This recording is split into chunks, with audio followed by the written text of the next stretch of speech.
Hello everyone, आप सबका law Ali के चैनल में स्वागत है।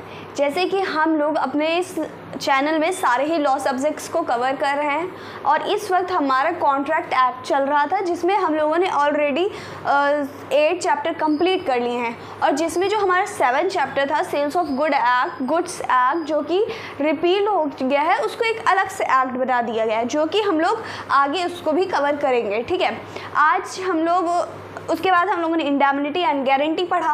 फिर आज हम लोगों को ये बेलमेंट पढ़ना है जिसमें कि बेलमेंट का जो चैप्टर 9 है उसमें 2 चीज़ें हैं। 2 चीज़ें कौन सी? एक पहला बेलमेंट है और दूसरा प्लेज है ना। प्लेज हम लोग दूसरे वीडियो में कवर करेंगे और आज बेलमेंट को कवर करेंगे। ठीक है, क्योंकि बेलमेंट थोड़ा वाइड है तो उसको समझने के लिए थोड़ा सा टाइम चाहिए, इसलिए हम लोग प्लेज को नेक्स्ट वीडियो में कवर कर लेंगे। और यहाँ ऐसी और भी जो अपडेट्स हैं वो आपको दी जाती हैं, तो आप हमारे इस चैनल को सब्सक्राइब कर सकते हैं और बेल आइकन को ज़रूर दबा लीजिएगा जिससे कि हमारे सारे वीडियोस की नोटिफिकेशन आप तक पहुँच जाए। ठीक है, और शॉर्ट्स भी बनाते हैं जिससे कि आप लोग दुनियादारी से अवेयर रहें, है ना। चलिए आज स्टार्ट करते हैं हमारा बेलमेंट। पहले हम लोग समझेंगे बेलमेंट क्या है और फिर उसका कुछ चार्ट मैं बनाऊंगी। ठीक है, उसके हिसाब से हम लोग पढ़ेंगे जिससे कि आपको हैक्टिक भी ना लगे और आसानी से समझ में भी आ जाए। मैं बहुत ही सरल शब्दों में समझाऊंगी आपको। ठीक है, तो हम पहले समझते हैं बेलमेंट क्या है। बेलमेंट का क्या मतलब है, जो कि हमारे डेफिनेशन में ही डिफ़ाइन किया गया है। जो सेक्शन 148 है उसमें बेलमेंट को डिफ़ाइन किया है। ठीक, पहली बात ये हो गई। ठीक, अब बेलमेंट और बेलर और बेली। अब बेलर और बेली कौन है? देखिए, मैं इसमें 2 पार्टी, बेलमेंट में 2 पार्टीज होंगी। पहला बेलर, दूसरा बेली। अब देखिए, जो हमारा बेलमेंट होता है उसमें क्या किया जाता है? बेलमेंट में हम किसी पर्पस के लिए किसी को अपनी गुड्स देते हैं। जब वो पर्पस कंप्लीट हो जाता है फिर वो गुड्स हमें मिल जाती है वापस। फॉर एग्ज़ाम्पल, जैसे कि आप लोग कई बड़े शहरों में जैसे गोवा वगैरह में देखते होंगे, क्या होता है, गाड़ियाँ रेंट पे दी जाती इतने दिनों, मतलब कि एक दिन के लिए इतना पैसा, एक दिन के लिए इतना पैसा। तो ये जो इंसान होता है वो ले लेता है और इतना पे करता है और फिर जब ये घूम फिर लेता है, इसको वापस से वापस से उसकी जो गाड़ियाँ हैं वो वापस रिटर्न कर दी जाती हैं। एक और एग्जांपल लेते हैं, जैसे कि आप लोगों ने देखा होगा जो आयरन इस्त्री करने वाले लोग होते हैं, हम अपने कपड़े ले जाते हैं, उन्हें देते हैं, वो आयरन करके वो हमें दे देते हैं, यही ना। तो जो हमें, जैसे कि मेरे कपड़े हैं, ठीक, और ये आयरन करने वाला है, ठीक है, तो जो मैं अपने कपड़े दूंगी जिसको, वो होगा बेली। अब मैंने दिया है तो मैं हूँ बेलर। इतनी बात समझ में आई? मतलब बेलमेंट ऐसा कॉन्ट्रैक्ट है जिसमें कि हम किसी पर्टिकुलर पर्पस के लिए चीज़ देते हैं, अपनी गुड्स देते हैं। जब वो पर्पस कंप्लीट हो जाता है वो हमें गुड्स रिटर्न मिल जाती है। इससे ओनरशिप नहीं बदलती, मतलब मेरे कपड़े इसके कपड़े नहीं हो जाएंगे।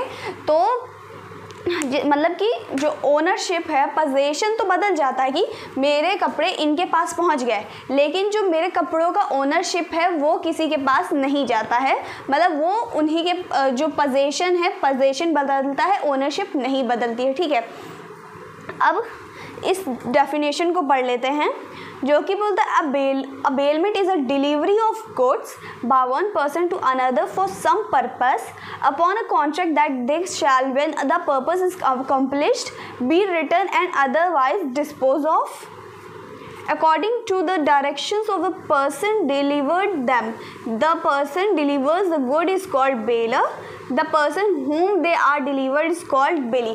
मतलब जिस पर्सन ने गुड्स को दिया है वो पर्सन होगा हमारा बेलर, और जिस पर्सन को दिया गया है, मतलब कि वो आयरन जो इस्त्री करने वाला है उसको दिया गया है, तो वो हमारा हो गया बेली। ठीक है, और वही जैसे लिखा है किसी सम पर्पस के लिए दिया गया है और उसको फिर वापस मिल जाता है। और एक चीज़, जैसे कि इनका पोजेशन बदलता है लेकिन जो ओनरशिप होती है इन्हीं की रहती है। ठीक है, चलिए इतना तो समझ में आ ही गया होगा। एक दो और सेक्शन है ऐसे ही जो समझने के लिए हैं, वो समझ लीजिए, फिर आगे हम चार्ट से समझेंगे, ठीक है। नेक्स्ट सेक्शन हमारा बोलता है 149 डिलीवरी टू बेली हाउ मेड, मतलब जो गुड्स की डिलीवरी है कैसे वो मतलब कि होगी, मतलब जैसे कि जो बेलर थे उन्होंने सामान अपनी दी फॉर सम पर्पस के लिए, तो ये जो बेली हैं वो उनको कैसे रिटर्न करेंगी, जो कि हमारा 149 सेक्शन बताता है, ठीक है। लिखा है the delivery to the bailee may be made by doing anything which has effect to putting the goods in the possession of intended bailee or of any person authorised to hold them on his behalf. मतलब इस section में सिर्फ यही बताया गया है कि जो बेली हैं वो गुड्स को बेलर को कैसे रिटर्न करेंगी या उनके किसी बिहाफ पे कैसे रिटर्न किया जा सकता है। नेक्स्ट सेक्शन हमारा बोलता है 150 bailor's duty to disclose fault in goods bailee, मतलब 150 ये बोल रहा है, अगर मान के चलिए ये हमारे इसको एग्ज़ाम्पल से, अच्छे एग्ज़ाम्पल से समझते हैं। जो हमारा 150 सेक्शन है वो बोलता है जैसे कि ये ए हैं, ये बी हैं। अब जैसे कि मैंने बताया, जैसे गोवा जैसे शहरों में गाड़ियों को रेंट पे दिया जाता है, यहाँ गोवा लिख लेते हैं। आपको अब इसको लिख लीजिएगा, आपको आप जिस साइड में है ना तो ज़्यादा आसानी होगी फ्यूचर में पढ़ने के लिए, ठीक। क्या हुआ, जो बाइक्स दे रहा है उनमें है डिफ़ॉल्ट, ठीक है। जो ये हमारे बेलर हैं बाइक तो दे रहे हैं पर इनको मालूम है इसमें है डिफ़ॉल्ट, तो इनकी ड्यूटी है कि बेली को बताएं कि भाई इसमें ये खराबी है, ठीक है। मतलब अगर किसी भी टाइप की प्रॉब्लम है आपके गुड्स में, बेलर की गुड्स में, तो वो उसको डिस्क्लोज़ करे, उसे बताए, ठीक है।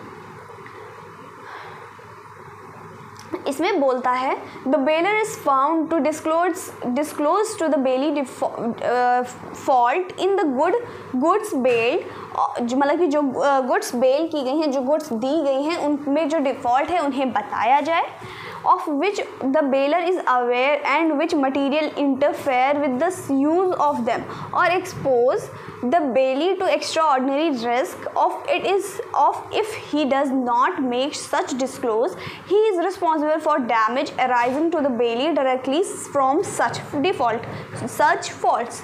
If such goods are bailed for here, the baler is responsible for such damage whether he was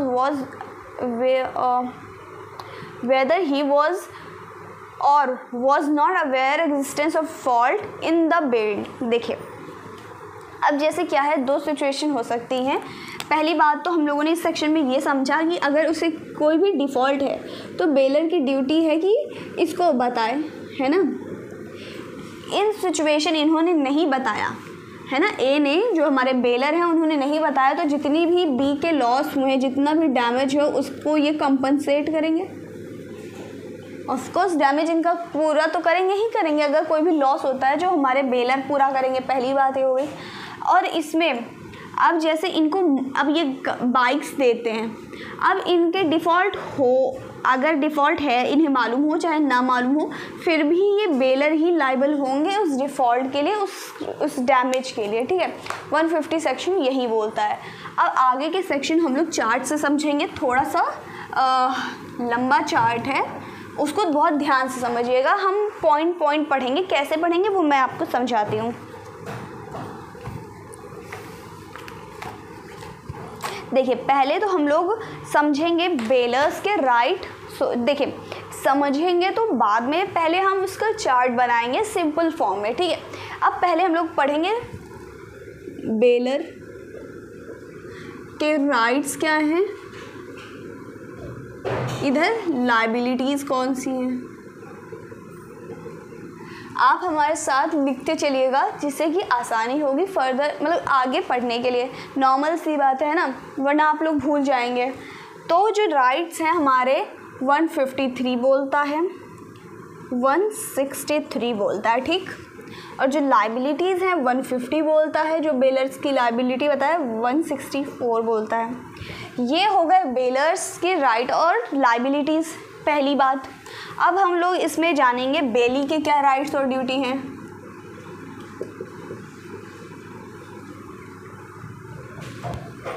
इधर राइट्स, इधर लायबिलिटीज।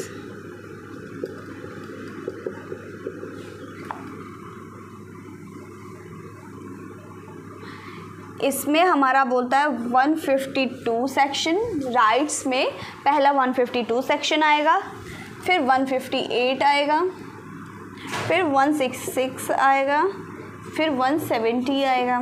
ठीक, अब हम लोग लायबिलिटीज़ की बात करेंगे तो इसमें हमारा 151 सेक्शन डील करता है, 154 डील करता है और 160 डील करता है, जिसमें कि 159, 165 और साथ में एक लास्ट 161। ठीक है, ये हमारा हो गए बेली के राइट्स और लायबिलिटीज़। ठीक, अब हम लोग पढ़ेंगे, अगर मान के चलिए, अगर जैसे क्या होता है कि हम बेलमेंट के लिए ऐसे कुछ गुड्स देते हैं सम पर्पस के लिए, अब वो जो गुड्स हमने दिया है वो मिक्स हो जाती हैं एक में, तब क्या सिचुएशन आएगी, इसको मैं समझाऊंगी, पर अभी आप पहले लिखो। ठीक है, तो मैं इसको इधर लिख देती हूँ ना, ब्लू मार्कर से लिखते हैं।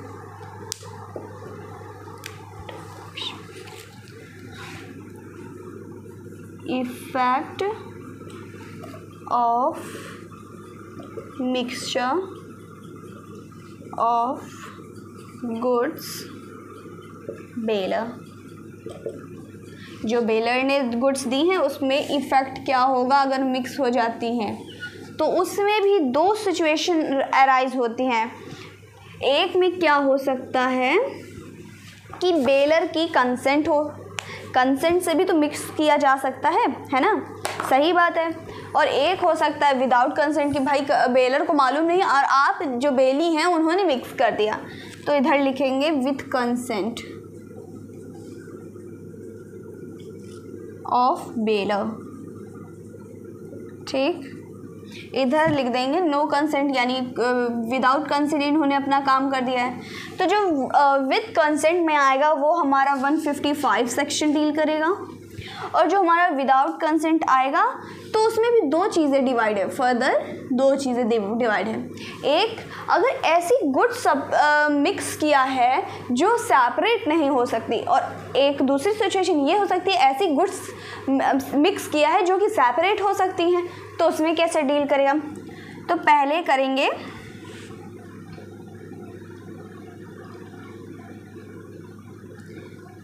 जो पहले सेपरेट हो जाएंगे, इधर मैं सेपरेट लिख देती हूँ,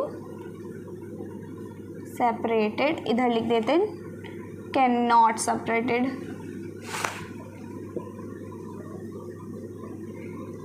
तो जो हमारा सेपरेटेड हो गुड्स है जो कि सेपरेट हो सकता है वो हमारा सेक्शन 156 डील करता है, और जिससे नहीं होगा मतलब कि सेपरेट नहीं है वो हमारा 57 डील करता है।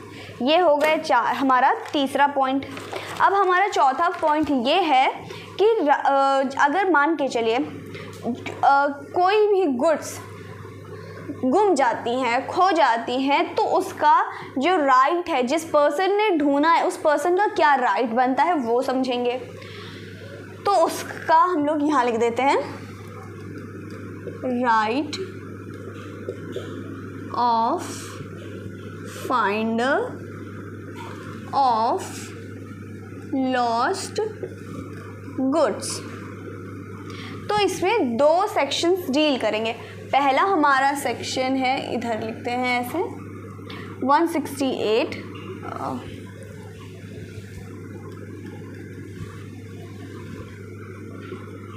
169। समझ में आया? मतलब अगर कोई भी गुड्स खो जाती हैं और वो कोई इंसान पाता है तो उसमें जो उसका जो पर्सन जिसने पाया है उसका क्या राइट्स बनेंगे वो बताया है सेक्शन 168 169 में। आ जाइए अब हमारा ये जो चार्ट में लास्ट चार्ट इसमें बनाएंगे जो कि हमारा है right to lien, right to lien. इस पे हमारे दो सेक्शन आएंगे, एक सेक्शन आएगा 170, एक आएगा हमारा 171। देखिए राइट टू लीन में वो है, ऐसा मान के चलिए फॉर एग्जांपल जैसे बेलर है, बेलर ने अपनी सामान दी ये काम करने के लिए बेली को, पर क्या हुआ, बेली को उनका रिटर्न नहीं मिला। अब फ्री में तो कोई काम नहीं कर सकता और बिना कंसिडरेशन के कॉन्ट्रैक्ट हो ही नहीं सकता। There are some exceptions but ऐसे तो जनरल बिना कंसिडरेशन कॉन्ट्रैक्ट नहीं।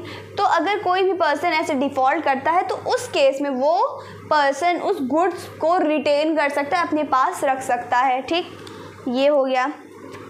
अब इसमें से कुछ सेक्शन बचेंगे हमारे, जैसे कि इधर ब्लू मार्कर से लिखते हैं, इसको मैं ऐसे लिखती हूँ 162 जो कि हमारा termination of gratuitous bailment by death बताता है, और 159 जो कि हमारा restoration of good land gratuitously बताता है। क्या होगा अभी मैं बताती हूँ। 167 जो कि हमारा right of third person claiming goods failed, तो इस केस में क्या होगा वो बताता है। ठीक है, चलिए अब पहले थोड़ा सा इसको समझ लेते हैं चार्ट को। अब आप सोच रहे हैं कि ये क्या मैडम ने बना दिया, तो मैं अब आपको ये समझाती हूँ ये मैडम ने बनाया क्या है। ये जो हमारा पूरा जो सेक्शन और ये मैंने चार्ट्स बनाए हैं, आपका बेलमेंट सिर्फ इतना है, पूरा बेलमेंट मैंने एक जगह पे कवर कर दिया है। बहुत सिंपल है, बस ध्यान से समझिएगा। चलिए देखिए, आप अभी भी इसके स्क्रीनशॉट ले लीजिए और यहाँ पे सारे सेक्शन अपने बेयर एक्ट से मैच कर लीजिएगा, कोई भी सेक्शन क्या रिमेन बचा है कि नहीं बचा है। तो मैंने यहाँ पे सारे के सारे सेक्शंस को कवर कर दिया है। अब आइए, जैसे कि अब हम लोगों ने क्या है किया, बेलर्स के राइट और लायबिलिटीज़ को डिवाइड कर दिया, इस सेक्शन में डील करता है। अब बेली के क्या राइट्स और लायबिलिटीज़ होंगी, इन सेक्शन में हम लोगों ने कवर कर दिया है। अब अगर कोई भी जो सामान दी है किसी बेलर ने, गुड्स की बात की है, कोई प्रॉपर्टी की बात तो की नहीं है जो मिक्स नहीं हो सकती। गुड्स तो मिक्स हो सकते हैं, तो मिक्स हो जाते हैं, तो हम इसकी बात कर रहे हैं। अगर वो गुड्स किसी बेलर की कंसेंट से हुआ है तो क्या इफ़ेक्ट होगा वो बताया है। अगर उस बेलर की कंसेंट नहीं है और वो सेपरेटेड नहीं है तो क्या होगा, और सेपरेबल है तो क्या होगा, है ना। नेक्स्ट हम लोगों ने पढ़ा, अगर कोई भी सामान खो जाती है जो पर्सन पाता है उसके क्या राइट्स होंगे। ठीक है, ये देखिए, फिर हम लोगों ने लिखा कि राइट टू लेन, अगर कोई भी डिफ़ॉल्ट करता है पैसे पे करने में, पैसे ही पे कंसिडरेशन के लिए या कुछ भी, तो जो पर्सन के पास राइट है रिटेन करने का, रखने का उसके पास, तो वो हमारे इन दो सेक्शन में 170 और 171 में बताता है।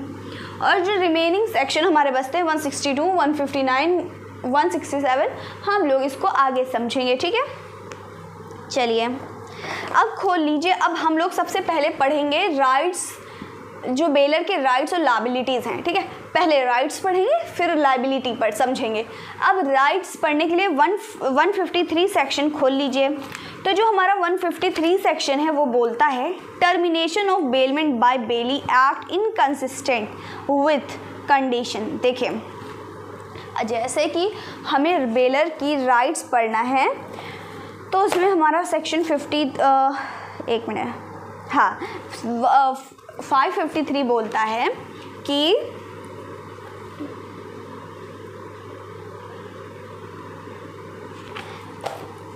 जैसे अब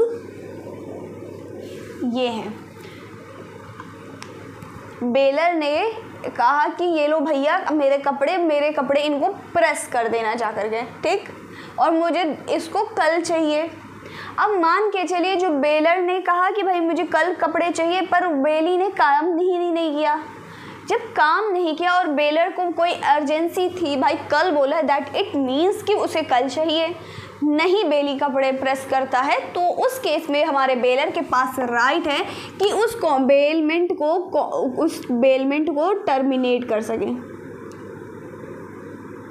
मतलब ख़त्म कर सके उस बेलमेंट को। अब जब तुम्हारा काम ही नहीं किया, उस कंडीशन को पूरा ही नहीं किया, तो फिर उस बेलमेंट को तो ख़त्म करना ही करना है। मतलब बेलर के पास ये राइट है कि उसको ख़त्म कर सकता है। ठीक, जैसे कि इसमें लिखा हुआ है, a contract of bailment is voidable at the option of bailor if the bailee does not act with regard to goods bailed inconsistent with the condition of bailment. देखिए मतलब जैसे कि अब कंडीशन ये थी कि मुझे कल कपड़े चाहिए और तुमने कल जो बेली है वो कपड़ा नहीं दिया, तो उस केस में वो बेलमेंट वॉइडेबल हो जाएगी। अब जैसे कि मैं खुद हूँ और मैंने अपने कपड़े दिए जा कर के, मैंने बोला भैया मुझे इसको कल के कल दे देना, ठीक है। उन्होंने कहा ठीक है मैडम दे दूँगा। तो मैं गई कल, उन्होंने कहा कि यार मैडम अभी तो बने ही नहीं हैं कपड़े। तो मेरे पास ऑप्शन दो हैं कि मैं उस बेलमेंट को ख़त्म कर दूँ, या तो अरे ठीक है भैया आप अभी नहीं तो शाम तक दे देना।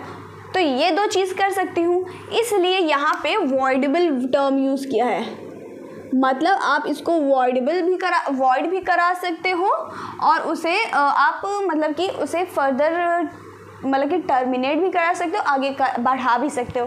तो आपको ये समझ में आ गया कि टर्मिनेशन का राइट है हमारे बेलर के पास। अब हमारा 163 बोलता है दूसरा राइट। 163 क्या बोलता है, बेलर इंटाइटल टू इंक्रीज और प्रॉफिट फ्रॉम गुड्स बेली। देखिए सी, अब क्या है, अब इसके लिए दूसरा एग्जाम्पल समझते हैं जो कि देखिए 163 ये बोलता है, अगर मान के चलिए हमने एक जो बेलर था, बेलर को कुछ काम था, वो अपने घर पे एक भैंस को पाले हुए था, ठीक है। अब बेलर को काम पड़ा, अब उसे 3-4 दिनों का काम था। अब उस केस में वो भैंस को क्या खिलाएगा पिलाएगा, कैसे खिलाएगा पिलाएगा, तो वो तो ऐसे कर नहीं सकता, फिर तो भैंस मर जाएगी।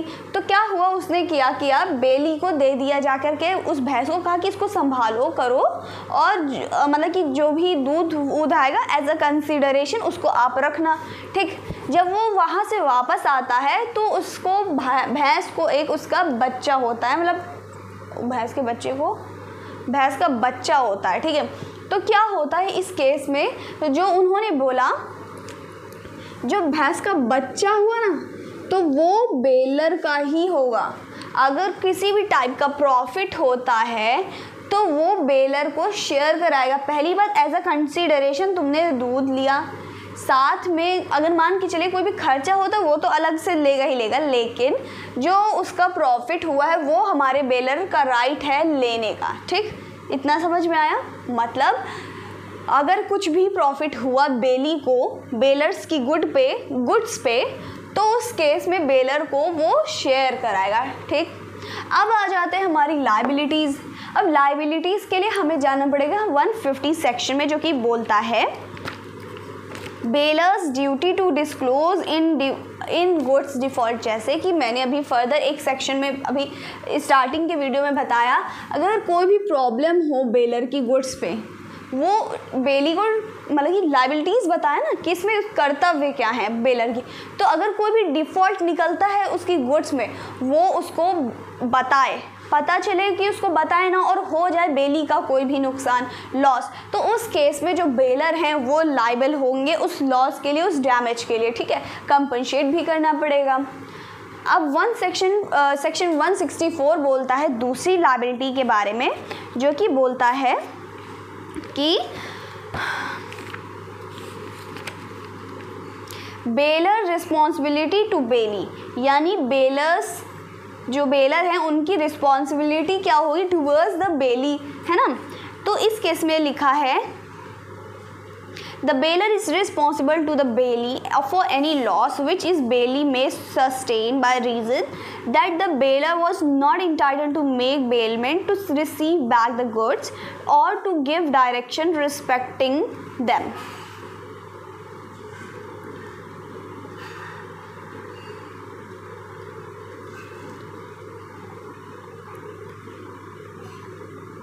देखिए मतलब अगर कोई भी डिफेक्ट है और उन्होंने बेली को नहीं बताया, तो बेली जो बेलर्स को जो बेली हैं उनको इनको मतलब कि जितनी भी लायबिलिटी बनेगी वो हमारे बेलर की बनेगी, ठीक है।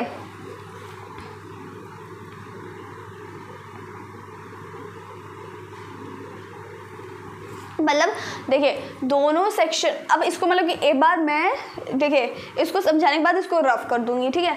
अब पहले समझ लेते फिर से एक बार राइट ब्रीफ समझ लेते। राइट हमारा बोलता है पहला कि अगर कोई भी चीज़, कोई भी कंडीशन फुलफिल नहीं होती है किसी भी कारणवश, तो जो हमारा बेलर है वो बेलमेंट को टर्मिनेट कर सकता है। दूसरा बताता है 153 सेक्शन, वो बोलता है कि जैसे कि अगर कोई भी प्रॉफिट हुआ है बेली को, बेलर्स की गुड पे, तो वो इंटाइटल्ड है, उसका राइट है, उसको मांग सकता है, उसे शेयर कराना पड़ेगा बेली को, ठीक है। मतलब बेली को जो प्रॉफिट हुआ है वो हमारे बेलर्स को शेयर कराना पड़ेगा, वो राइट है उसका, ठीक। लायबिलिटी में बोलता है 150 सेक्शन हमारा बोलता है कि अगर कोई भी डिफेक्ट हो वो आप बताओ, है ना, और वरना आपको कंपनसेशन करना पड़ेगा, खुद आपको डैमेजेस भरने पड़ेंगे खुद, ठीक है। और 164 बोलता है अगर आपने नहीं बताया तो उसके लिए आप मतलब बेलर लाइबल होंगे। अब हम लोग पढ़ेंगे बेली के क्या राइट्स और लायबिलिटीज़ हैं, ठीक है। अगर आपको समझ नहीं आ रहा या कुछ भी दिक्कत लगती है तो आप हमें कमेंट कर सकते हैं। वैसे तो आप लोग बहुत समझदार हैं, बहुत इजी है, समझ में आ रहा होगा, बस प्रॉपरली वीडियो को देखिएगा, ठीक है। अब हम लोग राइट्स और लायबिलिटीज़ पढ़ेंगे बेली के। अब राइट्स के लिए हमें सेक्शन 155 में जाना पड़ेगा। अब 155 सेक्शन हमारा बोलता है effect of mixture with the baler consent,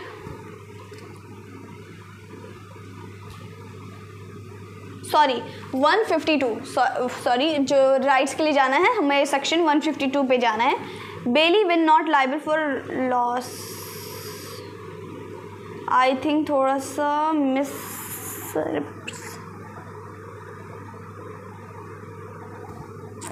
sorry अभी हम लोगों ने जो बेली में मतलब बेलर में पढ़ा कि उसकी लाइबिलिटी क्या होंगी, एक बार फिर से मैं इसको सही से बना देती हूँ थोड़ा सा। जो राइट में अभी हम लोगों ने लाइबिलिटीज़ में जो बेलर की लाइबिलिटी, बेलर जो बेलर की लायबिलिटीज़ के लिए हम लोगों ने पढ़ा, तो उसमें हमारा 150 और 164 सेक्शन को डील किया गया है। तो 150 जो बोलता है कि बेलर्स को डिफ़ॉल्ट को बताना होगा, और 164 हमारा बोलता है कि अगर कोई भी डिफेक्ट होता है तो, एक मिनट ज़रा गड़बड़ हो रही है क्या,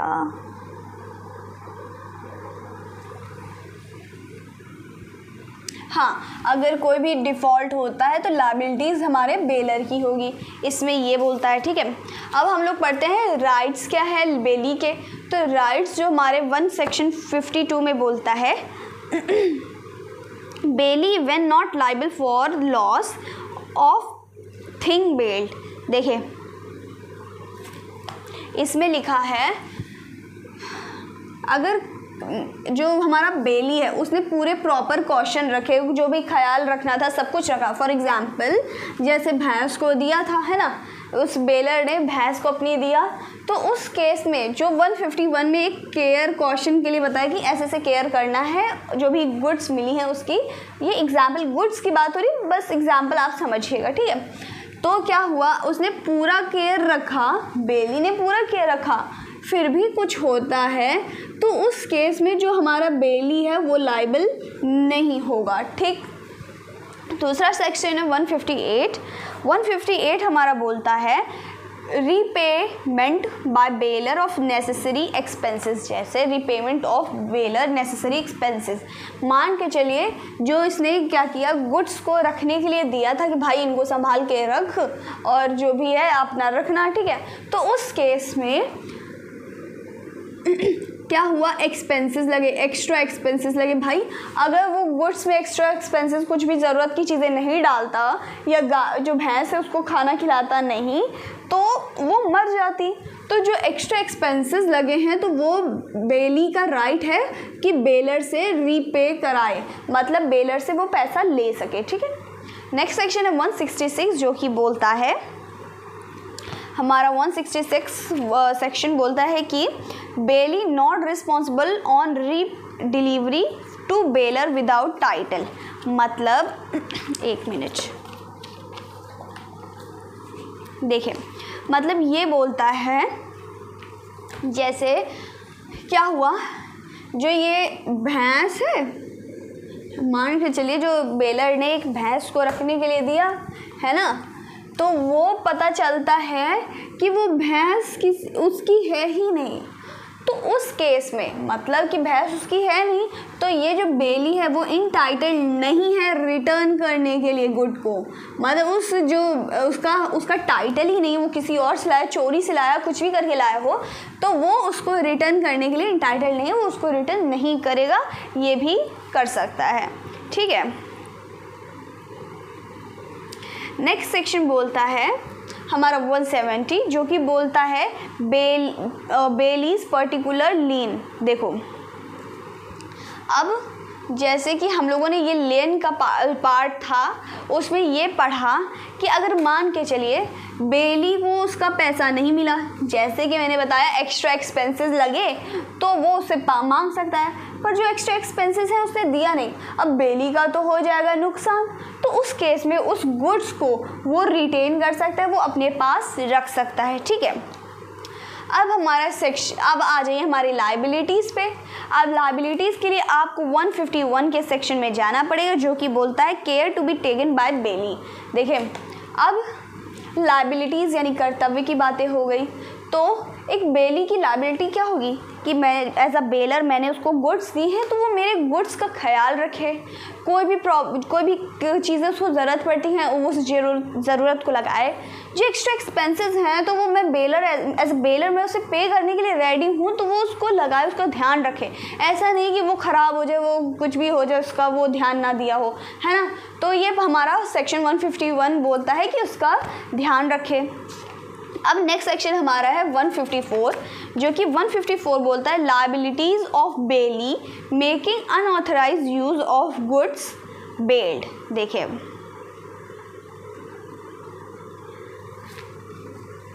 अब जैसे अगर बेल क्या हुआ, बोला कि जैसे कि बोला जाए अनऑथराइज्ड एज अ बेलर मैंने उसको जो बाइक रेंट के लिए दिया जाता है ना कि भाई इतने टाइम के लिए मुझे चाहिए, आप दे दो, मैं उसका पैसा देता हूँ, ये वाला एज अ बेलर मैंने उसको बाइक दे दी। ठीक है, अब क्या हुआ कि मेरी बात हुई थी कि सिर्फ 4 किलोमीटर तुम जा सकते हो, हम दोनों का ये बेलमेंट के लिए बात हुई थी, तो उसने कहा ठीक है, पर पता लगता है वो महाराज 6 किलोमीटर दूर चल के आ गए, 12 किलोमीटर दूर चल गए, मतलब जितना डिसाइड हुआ था उससे ज़्यादा अनऑथराइज्ड यूज़ करते हैं, तो ये उसके लिए लायबल होंगे। ठीक है, 154 के सेक्शन में जो गुड्स दी हैं बेलर ने उसका अनऑथराइज्ड यूज़ करना 154 बताता है। ठीक, अगर डैमेज वगैरह जो भी डैमेज होगा भाई 154 में बेली लायबल होंगे। ठीक, नेक्स्ट सेक्शन है 160, जो कि बोलता है return of goods bailed on expiration of time or accomplish or purpose. देखो, अब क्या हुआ, मैंने कहा जो 160 सेक्शन बोलता है भैया ये लो मेरे कपड़े, इसे कल शाम को दे देना, तो मतलब मैंने बोला है कल शाम को दे देना, इट्स मीन कि मुझे वो कपड़े कल शाम को मिल जाने चाहिए, टाइम स्लैप नहीं होना चाहिए, है ना। तभी तो एक मतलब कि जो नॉर्मली देखा जाए कॉन्ट्रैक्ट एक फ़िक्स टाइम के लिए होता है कि मतलब कि आपको इतने टाइम में करना है, इतने टाइम में करना है ना। तो ये उनकी जो बेली की लायबिलिटी है कि जो टाइम की दिया गया है आप उस टाइम पे उसको रिटर्न कर दें उसके गुड्स। नेक्स्ट सेक्शन है इसी में 159 पढ़ेंगे। ठीक है, 159 बोलता है effect of mixture without baler consent when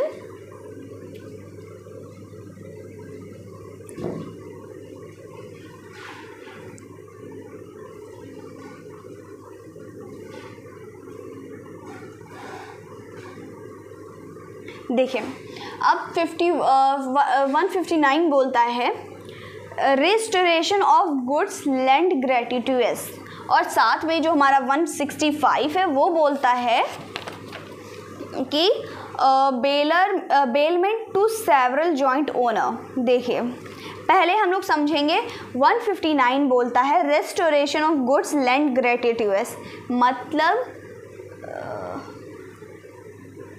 जैसे अब हम लोगों ने इसका ये मतलब है कि अगर कोई भी, जैसे कि क्या होता है, पहले आप एक वर्ड का मतलब समझिए, ग्रेटिट्यूअस, नॉन ग्रेटिट्यूअस, यानी इधर लिखते हैं ग्रेटिट्यूअस और इधर नॉन ग्रेटिट्यूअस। ठीक, अब कोई काम को मैंने देखो जैसे कि कहा कि भैया ये लो मेरी भैंस, तुम इसको खिलाओ पिलाओ और इसको, मतलब इस ये एग्जाम्पल छोड़ो, मैंने कहा कि जैसे कि मैं हूँ, ठीक है, मैंने अपनी फ्रेंड को अपनी कार दे दी कि ठीक है ले जाओ, जब मुझे शाम में ज़रूरत है तो मुझे वापस कर देना, ठीक है। ऐसे ही मैंने बिना कंसिडरेशन फ्री में उसको ऐसे ही कहा कि जाओ कर लो। अब पहले ये सिचुएशन हो गई, दूसरी ये सिचुएशन हो गई कि मेरी फ्रेंड मुझसे आके कह रही यार मुझे कार दे दो और जो भी पैसा है वो तुम ले लो और तुम्हारा इतने टाइम तक के तुम्हें कार दे दूँगी, ठीक है, मैंने कहा ये ठीक। अब क्या हुआ, जहाँ पे कोई भी मैंने कंसिडरेशन नहीं रखा, मैंने फ्री में काम कर दिया कि ले जा भाई तू ले जा मेरी कार, चलेगा। तो उस केस में अगर मैं चाहूँ तो मैंने कहा कि शाम तक मेरी गाड़ी वापस करना, तो मैं चाहूँ तो मैं उसे उससे पहले ले सकती हूँ। मैंने कहा मैं उसे 4 बजे चाहिए, मुझे तो मेरी गाड़ी वापस करा के, मैंने कहा नहीं मुझे 3 बजे चाहिए, तो वो उसको देना पड़ेगा। पर अगर मैंने नॉन ग्रेटिट्यूअस किया, मैंने कंसिडरेशन के लिए किया कि भैया मुझे 5 बजे तक की गाड़ी चाहिए, तो वो उससे पहले, मतलब कि मैं उससे पहले नहीं मांग सकती हूँ, उसके बाद मैं मांग सकती हूँ, ठीक है। तो जो 159 बोलता है अगर ग्रेटिट्यूअस काम किया है तो आप उसको कभी भी मांग सकते हैं, ठीक। 165 जो कि बोलता है bailment by several joint owner. अब जैसे क्या हुआ इस केस में, ये समझते हैं जैसे कि जो 165 बोल रहा है, अगर मान के चलिए जॉइंट बेलर हैं तो क्या होगा, है ना, इसमें लिखा हुआ है ना कि bailment by several joint owner. अब 165 एक बेलर है, दूसरा बेलर है, तीसरा बेलर है, चौथा बेलर है। अब क्या हुआ, बेली को कोई गुड्स दिए गए थे तो उसने इनको एक को रिटर्न कर दिया, ठीक। तो माना जाएगा कि इन्होंने सबको रिटर्न कर दिया। इसका मतलब अगर एक को जॉइंट ओनर है उनमें से एक को भी रिटर्न कर दिया तो ये एज्यूम किया जाएगा कि वो सबको रिटर्न कर दिया गया है, ठीक।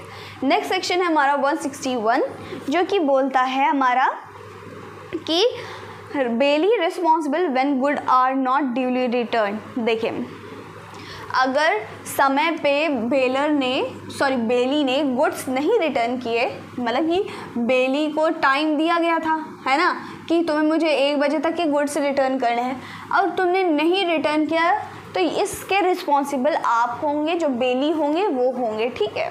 तो ये रिस्पॉन्सिबिलिटी हमारे बेली के पास आएगी। इतना समझ में आ गया होगा आपको। अब हम लोग समझेंगे अगर कोई भी गुड्स को मिक्स कर दिया गया तो उस केस में हम क्या करेंगे। देखिए इसमें है 2 सिचुएशन हैं। अब क्या हो सकता है, जैसे कि देखिए अगर कोई भी गुड्स मिक्स किया तो उसमें 2 चीज़ें हो गई। एक बेलर की कंसेंट से हुआ, ठीक है, बेलर ने एक्सेप्ट कर लिया, नो प्रॉब्लम, कोई दिक्कत नहीं। तो 155 सेक्शन बोलता है effect of mixture with bailor consent of his bailee, ठीक है। तो अगर उन्होंने कंसेंट से किया तो कोई ड्यूटी, कोई भी लाइबिलिटी बेली की नहीं बनती, कुछ भी फर्क नहीं पड़ता है। तो ये हमारा 55 बोलता है। अब आ जाओ यहाँ पे, अगर बिना कंसेंट के किया, मतलब बेलर को मालूम ही नहीं है और गुड्स को मिक्स कर दिया तो क्या हुआ भाई, कुछ गुड्स होती हैं सेपरेबल इन नेचर होती हैं, कुछ गुड्स होती हैं सेपरेबल इन नेचर नहीं होती हैं। फॉर एग्ज़ाम्पल जैसे चावल थे, चावल में क्या किया उन्होंने, जो हमारे कौन से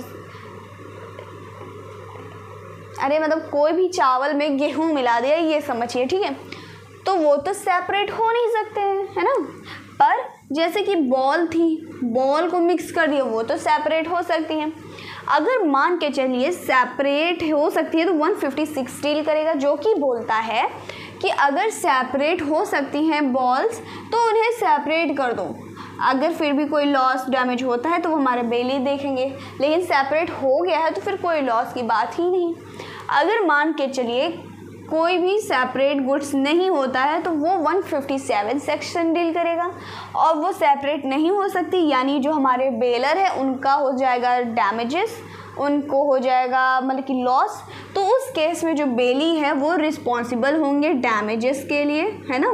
ऑफ कोर्स डैमेजेस के लिए बेली ही रिस्पॉन्सिबल होंगे, और जैसे कि जितने भी एक्सपेंसेस होंगे सारे हमारे बेली को बियर करने पड़ेंगे, ठीक। ये हो गया हमारा अगर गुड्स को मिक्स किया जाए तो क्या होगा, ठीक। अब हम लोग पढ़ेंगे अगर कोई भी गुड्स किसी को मिलती है तो उस केस में क्या करेंगे। मतलब कोई भी सामान खो गई तो उसके बाद जो उस फाइंडर की, जो इसने पाया है, उसके पास क्या राइट मिलता है। तो पहला बोलता है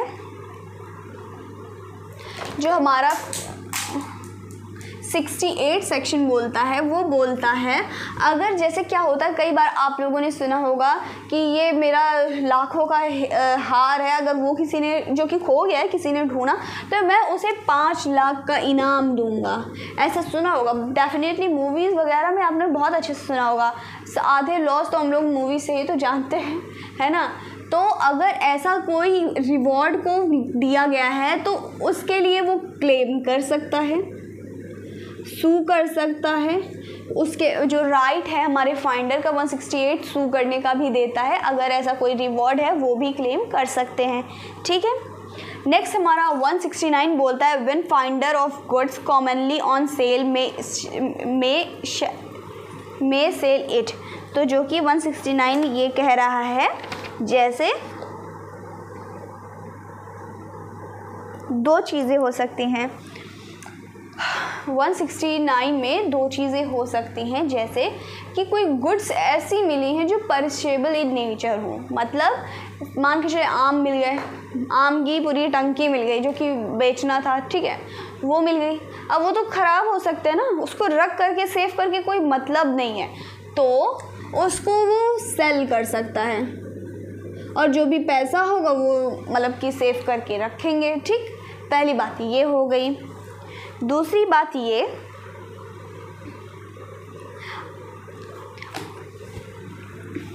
अगर किसी चीज़ को, किसी गुड को रखने के लिए एक्सपेंसेस लग रहे हैं और 1/3 उस गुड्स के 1/3 एक्सपेंसेस लग चुके हैं, मतलब उस गुड्स पे 1/3 तक के उस पर खर्चा आ चुका है, जितना कि गुड्स था उसमें 1/3 का खर्चा आ गया है, तो वो उस केस में भी सेल कर सकता है। मतलब अब 168 बोलता है कि अगर कोई भी ऐसा रिवॉर्ड को दिया गया है, मतलब कि अनाउंस किया गया है, वो उसके लिए लाइबल है क्लेम करने के लिए। दूसरा वो सू कर सकता है, और तीसरा और मतलब कि नेक्स्ट सेक्शन जो हमारा बोलता है 169 वो कहता है अगर गुड्स परसेबल इन नेचर है आप उसको सेल कर सकते हो, और अगर 1/3 ऑलरेडी उस गुड्स के जितना पैसा था 1/3 पैसा लग गया उसके एक्सपेंस में, उसको ध्यान रखने में, तो आप उस गुड्स को सेल कर सकते हो, ठीक। अब आज ये हमारा हमने राइट टू लेन में एक 170 पढ़ लिया आगे ही, जो कि कहता है अगर कोई भी 1 मिनट इसको रफ कर देते हैं। 170 एक बार हल्के से मैं इसको भी समझा देती हूँ। जैसे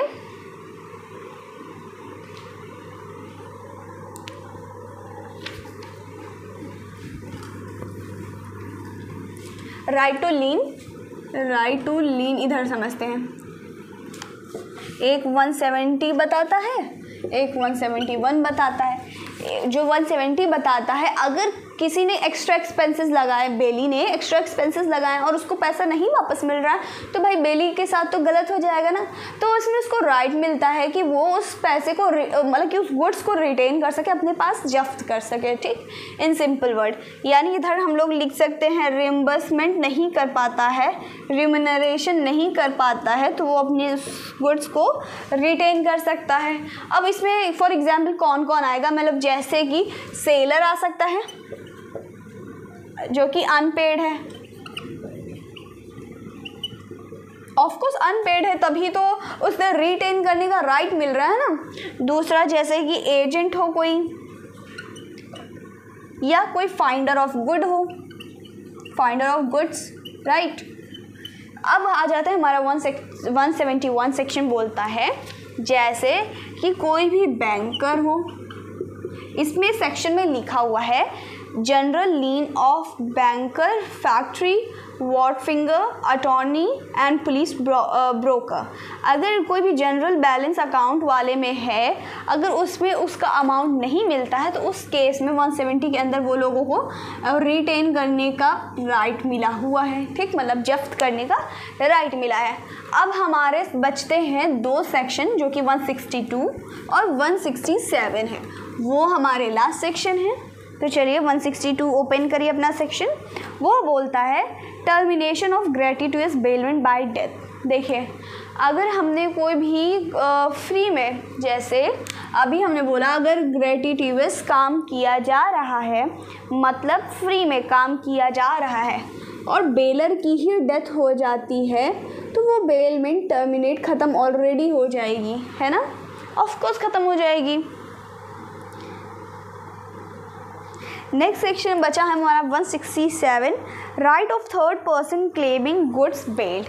अब इसमें क्या है, जैसे कि हम लोगों ने अभी इसके ऊपर में सेक्शन पढ़ा था कि अगर बेलर है, ठीक है, ये बेलर किसी ऐसी प्रॉपर्टी, ऐसी गुड्स को लेकर, क्या प्रॉपर्टी नहीं, गुड्स को लेकर के आया जो कि इसकी है ही नहीं, तो जो बेली है वो रिटर्न करने के लिए लायबल नहीं है, ठीक।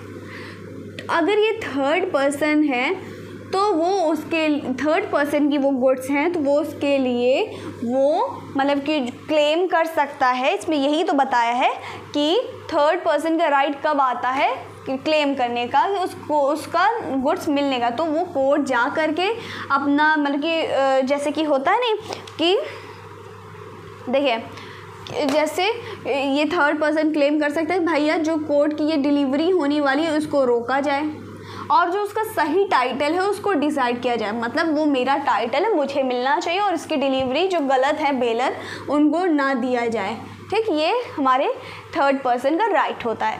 आगे के सेक्शन हम लोग जो प्लेज का है वो हम लोग नेक्स्ट वीडियो में पढ़ेंगे क्योंकि यही बहुत ज़्यादा हैक्टिक हो गया है। आपको डेफिनेटली एक ही बार में समझ में आ गया होगा, मैं जानती हूँ, लेकिन फिर भी अगर आपको नहीं समझ में आता है एक बार और वीडियो देख लीजिएगा।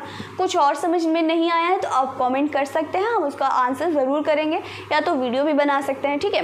और आप हम लोगों से इंस्टाग्राम, फेसबुक और टेलीग्राम पेज पर भी मिल सकते हैं, आप मैसेज भी कर सकते हैं, जो भी क्वेरी हो आप पूछ सकते हैं, ठीक है।